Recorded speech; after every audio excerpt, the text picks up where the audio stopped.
আমাদের কষ্টটাই বিফলে গেল। অনেক কষ্ট করে একটা সবজির বাগান করছিলাম, কিন্তু সব শেষ।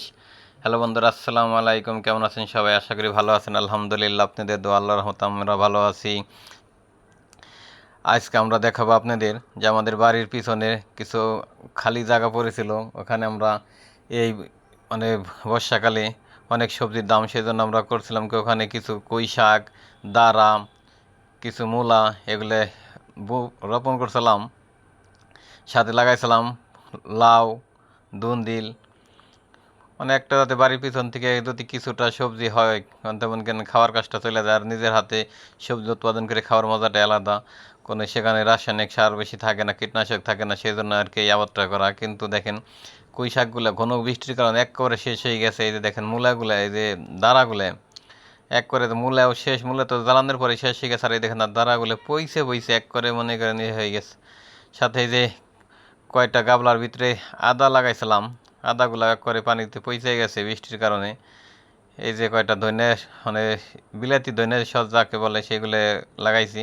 এগুলো কয়টা পাতা ছাড়ছে। এই যে আমাদের একটা পেয়ারা গাছ, সুন্দর পেয়ারা গাছ। এই যে দেখেন আমাদের বাড়িতে কিন্তু আমরা হলুদ গাছও লাগাইছি। আমরা চেষ্টা করি বাড়িতে সব কিছুই, বাড়িতে যেহেতু বাড়ির পিছনে অনেক জায়গা আছে, সেজন্য দেখেন কি সুন্দর সুন্দর হলুদ হয়েছে। আপনাদের যার যার বাড়িতে এরকম ফাঁকা জায়গা আছে অবশ্যই আপনারা চেষ্টা করবেন আবাদ করার জন্য। এই দেখছেন কি সুন্দর। সাথে এই যে কিন্তু আমরা আদাও লাগাইছি, হলুদও লাগাইছি। আমরা চেষ্টা করি যা আর কি সম্ভব লাগানোর চেষ্টা করি। এই যে আদা, এখান থেকে কিন্তু আদা অলরেডি আমাদের তোলা শুরু হয়ে গেছে। আদা অনেকখানি করে আদা হয়, আমরা এক সাইডে এক করে এন থেকে খুলে নেই। দেখেন এই যে একটা লেবু গাছ, এটা কাগজি লেবু গাছ, এখন এই গাছটা লেবু ধরে নাই। আর একটা আমাদের কয়েকটা গাছ আছে, এই যে একটা গাছ, এটা লেবু এবার 2-4টা ধরছিল। কিন্তু বাড়ির সামনে আরও বড় বড় গাছ আছে, লেবুর বাগান আছে, ওখানে লেবু ধরছে, কিন্তু এগুলো ছোটো পরে লাগানো হয়েছে। এই যে একটা গাছে যেমন কিন্তু 2টা ধরছে, এই যে এখনও একটা আছে এই যে গাছে। এগুলো সব কাগজি লেবু। বাড়িতে লেবু এগুলোর যা রস, এত ঘ্রাণ, অনেক সুস্বাদুকর একটা মজাদার ঘ্রাণ। এই যে হলুদ, দেখেন হলুদের চেহারা কি। সাথে এই যে লাগাইছে একটা হলো আতা গাছ, নোনা ফল, আতা ফল যেটা বলে, ওইগুলো আর কি 1 বছরে অনেক বড় হয়ে গেছে। সাথে আমাদের বাড়ি দেখেন, বাড়ির পিছনে অনেকই আছে, মানে সবজি।